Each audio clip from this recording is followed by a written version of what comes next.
नमस्कार,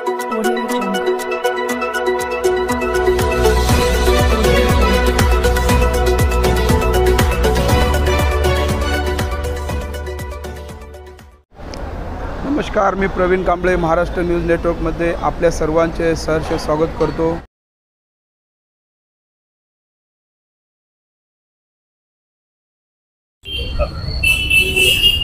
उस टाइम गाड़ी के टाइम पे मेरा भाई स्कूल से आ रहा था, तभी गाड़ी के नीचे आया था।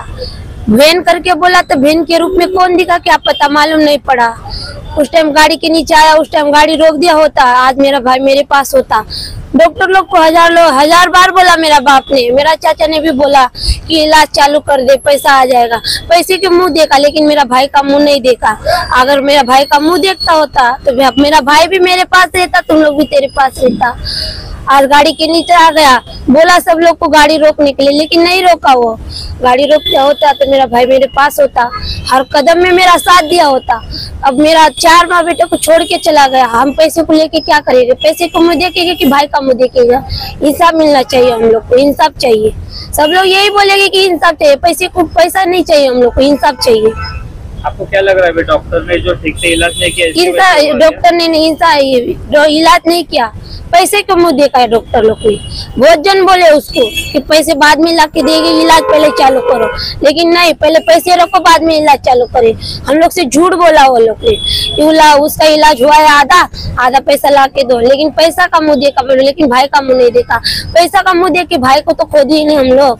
अगर पैसा का मुंह नहीं देखता होता तो हम लोग का भाई हम लोग के पास होता। आपका ऐसा कहना है कि इलाज के दौरान पैसे नहीं दिए थे? हाँ, तो इलाज रुका दिया होता। हाँ, अस्पताल में किसने रुकाया था इलाज? सीढ़ी के सामने लेडीज बैठती है, उसने इलाज रोका। मेरा चाचा बोला अभी हम लोग से भाग दौड़ में आए, पैसा थोड़ी ना लेके आए, पैसे नहीं लेके आए, 5-10 मिनट रुको, पैसा लेके आएंगे, देंगे हम लोग, इलाज चालू कर दो। लड़का हम लोग को भरोसा दिया कि इलाज चालू है, तुम लोग जब तक पैसा जमा करो। पैसा उस टाइम कहाँ से आता है? काम धंधे से आते हम लोग। इतने सारे समाज सेवक लोग थे, उन लोगों ने प्रेशराइज नहीं किया पैसे वैसे के लिए? हम कोई मदद वगैरह नहीं की? कौन था इधर? कोई नहीं था, सब लोग काम पे से एक भागते आ रहे थे। हम लोग से काम पे खबर मालूम पड़ा कि भाई का ऐसा हुआ है तो चाचा लोग भागे, बुआ लोग भागे, तभी हम लोग भाग के आया। हम लोग को क्या मालूम था कि हम लोग का भाई के साथ ऐसा घटना घटेगा? नहीं मालूम था हम लोग को। डॉक्टर के ऊपर कार्रवाई करना चाहिए। कार्रवाई करेंगे हम लोग, क्यों नहीं करेंगे? इंसाफ मिलना चाहिए। भाई गया है तो इंसाफ तो चाहिए ही ना हम लोग को। इंसाफ नहीं मिलेगा तो कैसा होगा? ऐसा खाली पुक में थोड़ी ना छोड़ सकते हैं उन लोग को, नहीं छोड़ेंगे। आज हम लोग एक भाई गया है, दूसरा 1000 हो जाएगा, तभी भाई ऐसा बोलेगी कि जाने दो। ऐसा नहीं होगा। नहीं करने वाले हॉस्पिटल चाहिए नहीं चाहिए वैसा हॉस्पिटल, बंद ही रहेगा वो हॉस्पिटल। आज इलाज का भाई का मुंह देखता होता तो पैसा नहीं देखना चाहिए था, इलाज भाई का मुंह देखना चाहिए था, लड़के का मुंह देखना चाहिए था। अगर लड़के का मुंह नहीं देखा, पैसा का मुंह देखा, पैसा थोड़ी ना डाल रहा है अभी, पैसा हजारों कमा सकते हैं, हजारों बीमार पड़ते, हजारों पैसा कमा के ला सकते हैं। अभी हजारों बच्चे लोग आते हैं स्कूल से, उसके साथ ऐसा ही होगा तो चलेगा क्या? आज मेरा भाई गया, मुझे दुख लगेगा थोड़ी ना, सबको दुख लगेगा। हर कदम में मेरा भाई मेरा साथ रहता था, अब कौन रहेगा? मेरा भाई नहीं रहता तो कौन रहेगा मेरा साथ? शासन प्रशासन पुलिस से क्या मांगे आपकी? हम लोग इंसाफ मांगे, पुलिस से कुछ नहीं मांगे, इंसाफ चाहिए हम लोग को। गणेश भाऊ, आज 3 ते 4 दिवस झाला मुलाचा मृत्यू झालेला आहे सनी राठोडचा, आणि अद्यापर्यंत न्याय मिळाला नाही असे कुटुंबाचे सांगणे आहे। तुमची काय मागणी आहे? ॲक्च्युली कसं आहे ना सर, आज तुमचे सगळे न्यूजवाल्याचा मी आभार व्यक्त करतो। तुम्ही इथे आलेत, तुम्ही लोकांनी भरपूर न्यूज बनवली, तिथे आंदोलन वगैरे चालू होतं। आमची मागणी ना त्या न्यूजमध्ये एक आवाज आलती कि उस बच्चे को 1 करोड़ रुपया भरपाई मिलना चाहिए। आमची मागणी आमची नाही, तुमच्या न्यूजवाल्यांनीच कोणीतरी ती आवाज उचलली होती, एखाद्या न्यूज मध्ये मी ऐकली होती, आणि तेवढा गरम जोशीने ते मोर्चा होता।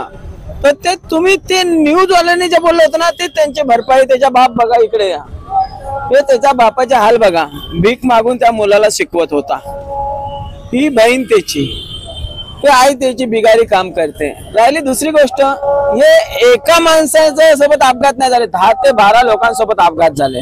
ते आरसीसी ब्रँड जे ते चालतात ते कोणाच्या नेतृत्वात चालतात, कुठल्या पार्टीच्या दबावात चालतात, आणि जेव्हा एवढी मोठी मीरा भाईंदर ग्रामपंचायत नाही आहे, महानगरपालिका आहे। काय महानगरपालिका, आणि महानगरपालिकेचा अधिकार काय आहे? एक स्टॉल कोणी लावला ना, स्टॉल ते जीसीपीने तोडते महानगरपालिका. कशाने तोडते? जीसीपीने.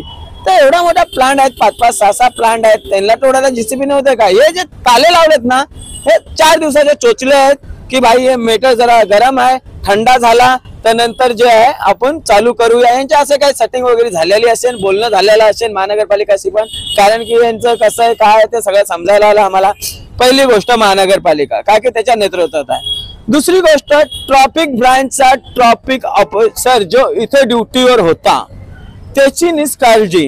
कारण की मी जेव्हा इथे आलो तेव्हा माहिती पडलं की ट्रॉफिक वाला 1 तास नव्हता. आणि जेव्हा की तुम्हाला इथे सगळ्यांना कॅमेरे दिलेले आहेत, तुम्ही किती घंटे ड्युटी करताय का तुमच्या इंचार्जला नाही माहिती पडत? तुम्ही कॅमेरे लावून ड्युटी नाही करत. आम्ही ड्रेस नाही घातला ना रिक्षावाल्यांनी तर तुम्ही आमच्यावर कारवाई करता. तुम्ही 24 तास टोपीवर असता का? 24 तास फुल ड्रेस मध्ये असता का? तुमचा नेम प्लेट असतो ना, नेम प्लेट, त्याच्यामध्ये एवढा मोठा मोबाईल असतो. नेम प्लेट नाही दिसला पाहिजे म्हणून. काय असतो? एवढा मोठा मोबाईल का असतो? याच्यामध्ये ट्रॅफिक वाल्यांचा पण लापरवाही आहे. 2 झाले मुद्दे. तिसरा मुद्दा, जेव्हा इथनं हॉस्पिटल मध्ये नेलं, कुठे नेलं? हॉस्पिटल मध्ये. ज्या पण व्यक्तीने नेलं, त्याच्या आईने नेलं, काकीने नेलं. ऍक्सिडेंट केस मध्ये काय GR आलेला आहे? ऍक्सिडेंट केस आलं या दिसलं कुणाला तर तुम्ही नेऊन पहिले ऍडमिट करा, तुम्हाला विचार तपास नाही होणार. काय बोललेला आहे? आणि उपचार जेव्हापासनं जे आपले बंजारा समाजाचे मंत्री मेले तर त्यानंतर काय बोलल्या गेलं की भाई आजच्या नंतर कोणी पेशंट आला तर पहिले उपचार झाला पाहिजे, हे बोललं होतं. हे GR मध्ये आहे.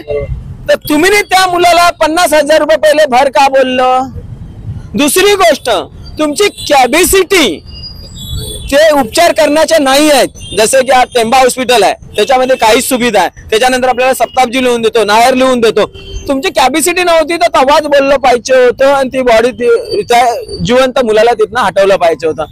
त्या मुलाची तुम्ही बॉडी बनवल्यानंतर तुम्ही चेकअपला नेलं, ते पण 2,000 रुपये त्या बापानी या आईनी दिल्यानंतर.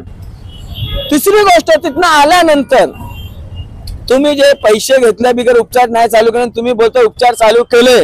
तुमचा कुठला सर्जन आलता आणि कुठला डॉक्टर आलता ते आम्हाला तुमच्या व्हिडिओ फुटेज मध्ये दिसला पाहिजे आणि तुमची सीसीटीव्ही फुटेज आम्हाला पाहिजे.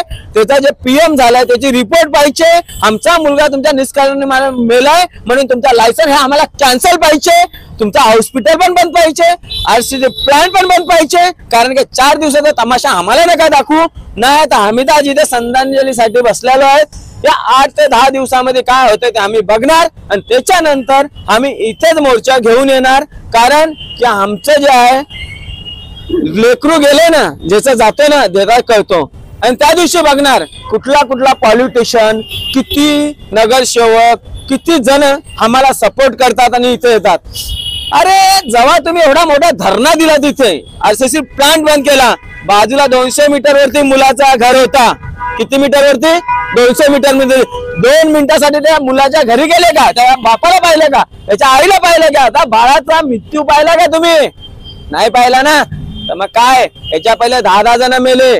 माझ्या मित्राचा भाऊजी गेला घोडबंदरचा 1.5 महिने पहिले, 1.5 ते 2 महिने पहिले.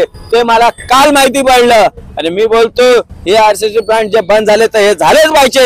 जे बाकी चालू आहेत ना हे पण बंद झाले पाहिजे. का की रहिवासी एरिया आहे, रहिवासी एरिया मध्ये नाही चालला पाहिजे. त्याला कुठे नेऊन बाहेर टाका आणि यांची स्पीड लिमिट कंट्रोल मध्ये ठेवा. आणि इथे कॅमेरे का नाही आहेत? त्या दिवशी मृत्यू झाला 11 तारखेला, 12 तारखेला आम्ही सगळे गेल्यानंतर आम्ही बोललो FIR घ्या, बोलले चेक करून घेतो. आतापर्यंत या डॉक्टरवरती FIR का नाही घेतली? त्या डॉक्टरला जमा का नाही केलं? या सगळ्यांचा आम्हाला जबाब पाहिजे. आणि त्याच्यानंतर अगर आम्हाला जबाब नाही भेटलं तर आम्ही आमच्या तरीकेने आंदोलन करू. आज पुरा जालना बंद आहे ST आरक्षण मध्ये टाकण्यासाठी. जालन्याची न्यूज बघून घ्या, बंजारा समाज किती आहे. आणि नाही गरज पडली तर मी त्यांना पण इथे बोलू शकतो. संदेश भाऊचा सुद्धा आम्हाला फोन आलता की गणेश तुला तिथे काय मदत हवी आहे का? तर मी बोललो दादा तिकडचं पहिले निपटून घ्या आणि त्याच्यानंतर इकडे ते पण येते. डॉक्टरवरती राजकीय वरद असताय का? बघा कसं आहे ना साहेब, डॉक्टरची ना आता मी बोलून मतलब नाहीये.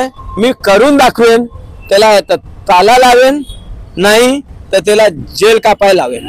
डॉक्टरच्या विरोधात पोलीस स्टेशनला जबाब नोंदवून घेतला, परंतु अशा गुन्हा दाखल होत नाही, कारण की तो शिंदे गटाच्या पक्षात पदाधिकारी आहे म्हणून का? बाबासाहेब आंबेडकरांच्या संविधानपेक्षा मोठा कुणी नाही आहे.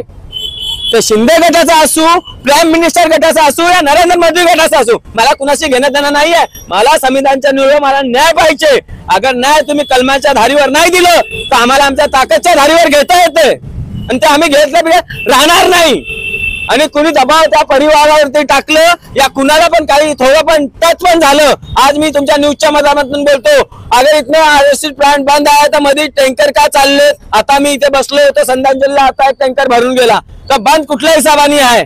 ते आता आम्ही सगळे तमाशे बघायला लागलो. ह्याच्या पुढे कोणाला पण मी बोलतो, तुम्हाला दिसलं ना तर तुम्ही या बंद असताना मध्ये का चाललं त्याची जानकारी घ्या, तुमच्या हिशोबाने खात्री ज्या पब्लिकला सांगतोय मी. मुलगा ऍडमिट झाल्यापासून मृत्यूपर्यंत डॉक्टरने काय काय ट्रीटमेंट केली त्याचा अहवाल दिला का तुम्हाला डॉक्टरने? नाही.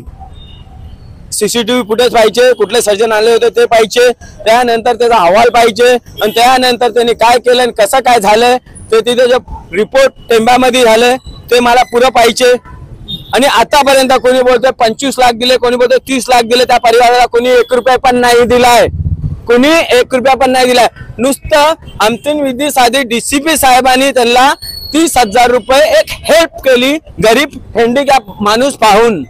डीसीपी साहेबाचे मी आभार व्यक्त करतो की एका व्यक्तीला मुलाला सहारा देण्याचं काम केलं, एक हेल्प केली आणि डीसीपी साहेबांनी मला समजवलं म्हणून मी ती बॉडी घेऊन जे आहे पोलीस त्या दिवशी मगजमारी चालू होती की गणेश शांत घ्या, मगजमारी नका करू, का की इथे प्रकरण दुसरा घडतोय, बॉडीची अंत्यविधी करा. नाही तर ती बॉडी घेऊन मी बसणार होतो हॉस्पिटलला ताला लागला की बिगर नेपार झाल्या बिगर उठणार नव्हतो मी.